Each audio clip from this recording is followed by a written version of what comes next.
Unified 911, anong matutulong namin sa'yo? Anya ti maitulong miken ka po. Anong may tatabang ko sa Unsay imo? akong ikatabang nimo? Ngini makadabang na misal ka no.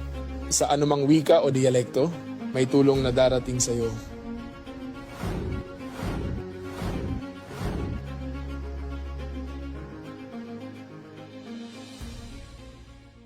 Lilingkod sa bawat Pilipino at magbibigay ng tamang impormasyon para sa tahimik at maayos na Pilipinas. Police News Network, alagad ng batas, tagapagtaguyod ng balitang pulis, sandigan ng mamamayan, patnubay ng katotohanan.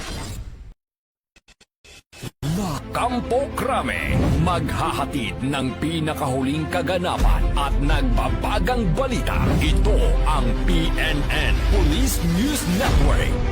At ngayon, ang inyong mga tagapagbalita. Magandang araw, bagong Pilipinas. Ako ang inyong alagad ng batas, tagataguyod ng Balitang Pulis. Ako po si Patrolman Edwin Baris. Maghahatid sa inyo ng tamang balita, kwento ng pulis at serbisyo para sa mamamayan. At ito ang PNP News Online. Ang pangunahing balita ng Police News Network, alagad ng batas, tagataguyod ng Balitang Pulis.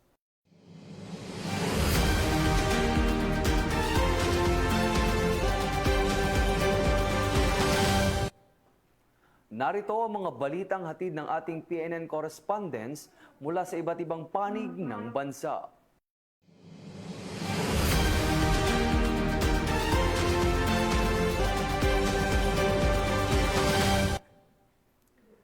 Nagbigay ng saya at pag-asa ang mga miyembro ng PNP Women and Children Protection Center at PNPA Female Lakan matapos ang kanilang pamaskong handog sa mga batang na biktima ng karahasan sa Cainta, Rizal. Magbabalita dyan si Police Corporal Sana Rose Luna. Kabuluhang pamaskong handog ang isinagawa ng PNP Women and Children Protection Center o WCPC, katuwang ang PNPA Female Lakan bilang pagpapakita ng malasakit at suporta sa mga batang biktima ng online sexual abuse and exploitation of children o OSAEC nitong nagdaang Pasko sa Cainta, Rizal. Ang outreach program na ito ay pinangunahan ni Police Brigadier General Maria Sheila T. Portento, hepe ng WCPC, at kasulukuyang Female Lakan Police Brigadier General MSTP, kasama ang mga tauhan ng WCPC at miyembro ng PNPA Female Lakan, kung saan ay nagbahagi ng Jollibee Pack Meals, libro, kaba ng bigas at school supplies para sa mga bata. Layunin ng aktibidad na ito na maibalik ang ngiti at pag-asa sa puso ng mga bata, hindi lamang sa panahon ng Kapaskuhan. Maipadama sa kanila ang ating suporta, ang saya, pagmamahal at kalingang karapat-dapat sa bawat isa. Ayon sa WCPC, mahalaga ang ganitong mga program hindi lamang upang maghatid ng kasiyahan, kundi upang ipaalala sa mga batang biktima ng pang-aabuso na hindi sila nag-iisa at may mga institusyong katulad ng PNP WCPC na handang umalalay at magprotekta sa kanila. Dagdag pa rito, binigyang diin ng mga miyembro ng PNPA Female Lakan ang patuloy na kampanya laban sa OSAEC at ang kanilang suporta sa mga advokasya ng WCPC sa pagprotekta sa karapatan at kapakanan ng bawat bata. Samantala, nagbigay ng taus-pusong mensahe ng pasasalamat ang Operations Manager ng Shechem Children's Home Incorporated na si Miss Annalyn Ablao, bilang pagkilala sa patuloy na malasakit at suporta ng mga katuwang ng ahensya at individual na naglaan ng oras, pagsisikap at pagmamahal para sa mga batang nasa kanilang pangangalaga. At maraming salamat sa pagpunta niyo po dito. Alam ko, hindi ito ang first time na nagpunta kayo po dito, na nagpaunla, nagpasaya sa aming mga kabataan. Lalo na ngayong Christmas season na kung saan nandun yung triggers nila na nanilungkot sila na hindi kasama yung family. Pero at least sa present po ninyo, sa activity na gagawin natin, ay nandun kahit pa paano ay maibsan yung kanilang pag-release sa kanilang pamilya. Ang pamaskong handog na ito ay paalala na may pag-asa, may kalinga at may mga taong handang magmahal at maglingkod. Sa bawat ngiti ng mga bata, Pinagtitibay ang paninindigan na ipagtanggol ang kanilang karapatan at bigyan sila ng ligtas at mapagmahal na kinabukasan. Mula sa PNP Women and Children Protection Center, ako ang inyong PNN Correspondent Police Corporal Sana Rose Luna, alagad ng batas, tagataguyod ng Balitang Pulis. Maraming salamat, Police Corporal Luna. PNP gugunita ang ika-32nd Ethics Day nitong ika-5 ng Enero. Itinatampok ang integridad at disiplina sa serbisyo. Yan ang tintukan ni Patrolwoman Sari Bernales.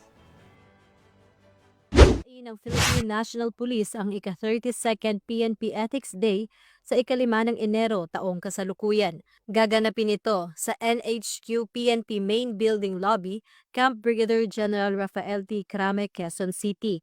Ang paggunita ay isasagawa sa temang Integridad at Disiplina, pundasyon ng serbisyong mabilis, tapat at nararamdaman tungo sa bagong PNP para sa bagong Pilipinas. Pangungunahan ni Police Lieutenant General Jose Melencio C. Nartates Jr., Acting Chief ng Philippine National Police, ang programa kung saan bibigyang diin ang kahalagahan ng etikal na asal, disiplina at pananagutan sa police service.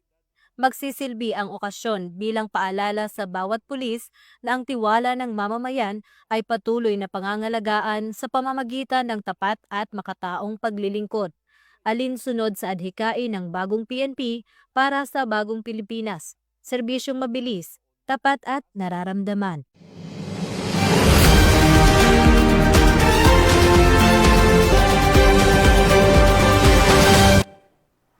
Manila Police District naglabas ng traffic advisory para sa traslasyon ng Poong Nazareno nitong darating na Enero 9. Ang buong detalye ay mula kay Patrolwoman Sari Bernales. Tupad ng malawakang road closures ang Manila Police District para sa traslasyon o prosesyon ng Poong Jesus Nazareno sa Enero 9 sa kasalukuyang taon. Ayon sa MPD Traffic Advisory, magsisimula ang pagsasara ng mga kalsada bandang alas 9 ng gabi ng Enero 8 at mananatili hanggang matapos ang aktibidad. Kabilang sa mga isasarang kalsada ang Bonifacio Drive, northbound at southbound, Katigbak Drive, South Drive, Independence Road, P. Burgos Avenue, Finance Road, Maria Orosa, Taft Avenue, Romualdez Street, Ayala Boulevard, Carlos Palanca P. Casa Legarda, Quezon Boulevard at Lerma. Isasara rin ang MacArthur Bridge at Jones Bridge. Naglabas din ang MPD ng mga alternatibong ruta para sa mga motorista, kabilang ang mga diversion para sa mga dadaan sa Rojas Boulevard, R10, Port Area, Espanya at mga rutang papuntang Quezon Boulevard at mga tulay upang maibsan ang trapiko. Paalala ng mga otoridad, asahan ang mahigpit na pagpapatupad at posible pang magkaroon ng dagdag at pansamantalang road closures habang papalapit ang traslasyon. Pinapayuhan ng publiko na magplano ng biyahe ng mas maaga at dumaan sa itinakdang alternatibong ruta. Ito ang bagong PNP para sa bagong Pilipinas. Serbisyong mabilis, tapat at nararamdaman.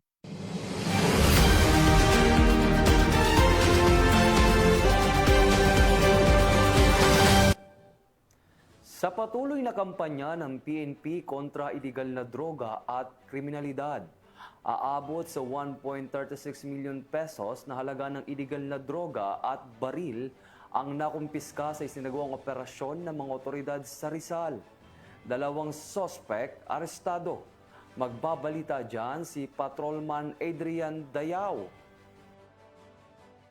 Sa may 1 milyong pisong halaga ng ilegal na droga at isang baril ang nasamsam ng mga otoridad mula sa 2 high-value individual sa isinagawang buy-bust operation sa Cainta, Rizal. Ayon sa Rizal Police Provincial Office, isinagawa ang operasyon ng Cainta Municipal Police Station, Station Drug Enforcement Team sa Barangay Santo Domingo noong Disyembre 21. Naaresto sa operasyon ang 2 sospek na kanilang si alias Bornok, 32 anyos at si alias Tres, 22 anyos na umano'y sangkot sa ilegal na bentahan ng droga sa lugar. Nasamsam mula sa mga sospek ang siyam na sachet na hinihinalang shabu na may timbang na higit kumulang 200 gramo, isang .22 caliber revolver, 4 na bala, at buy-bust money. Kasalukuyang nasa kustodiya ng Cainta Custodial Facility ang mga sospek at maharap sa kasong paglabag sa Comprehensive Dangerous Drug Act of 2002.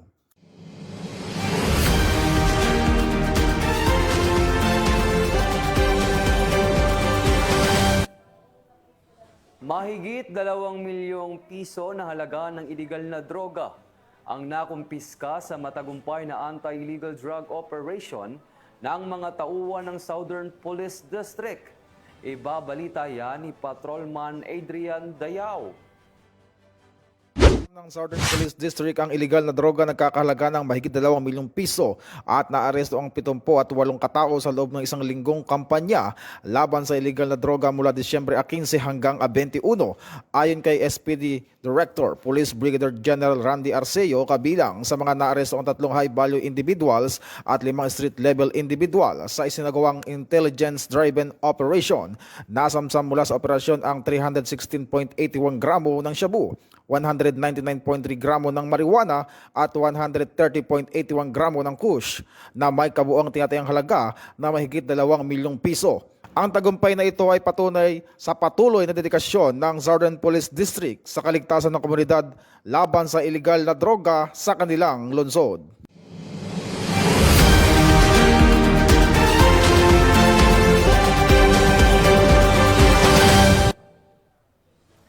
Arestado ang isang drug suspect matapos ang isang anti-illegal drug operation ng mga otoridad sa Sibulan, Negros Oriental. 2.72 milyon pesos na halaga ng ipinagbabawal na gamot ang nasabat. Ang buong detalye ng report ay hatid ni Patrolman Don Brosas.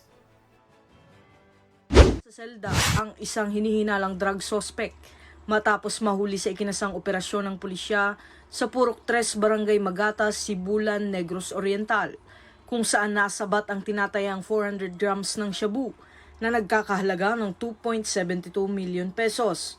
Kinilala ang suspect na si alias Makmak, 33 anyos. Ayon kay Negros Island Regional Director Police Brigadier General Arnold Thomas Ibay, nahuli ito dakong alas 3:11 ng hapon sa ikinasang operasyon ni na Police Captain Jonah Akal at Police Lieutenant Colonel Marlon Malorca sa ilalim ng direktiba ni Police Colonel Crescente Tiguelo.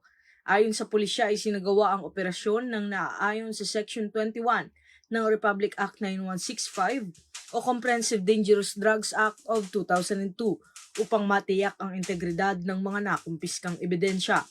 Kasong paglabag sa Republic Act 9165 ang kakaharapin ng suspect habang patuloy ang mas pinaigting na kampanya ng PNP laban sa iligal na droga sa rehiyon.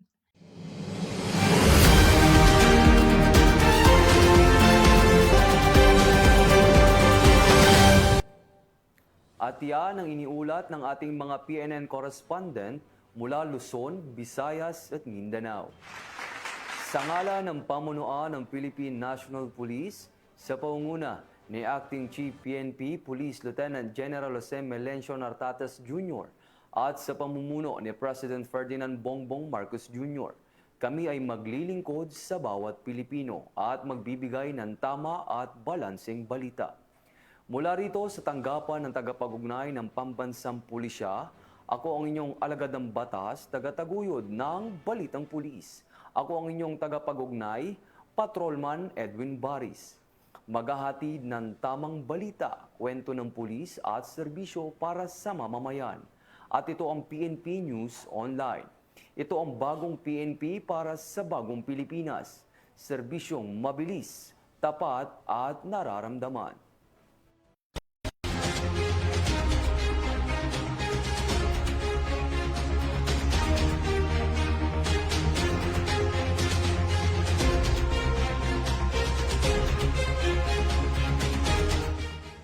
Police News Network, alagad ng batas, tagapagtaguyod ng balitang pulis.